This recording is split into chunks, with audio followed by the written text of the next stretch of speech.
Tetap sholat walaupun hari yang sedang kita alami tidak baik-baik saja. Walaupun hari yang sedang terjadi nggak sesuai sama ekspektasinya kita.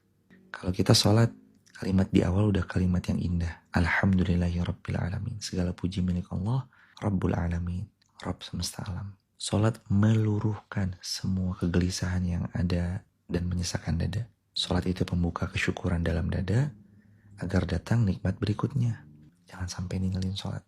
Karena hari-hari yang gak ada sholat di dalamnya tuh biasanya jadi hari-hari yang berantakan. Barakallahu fiik.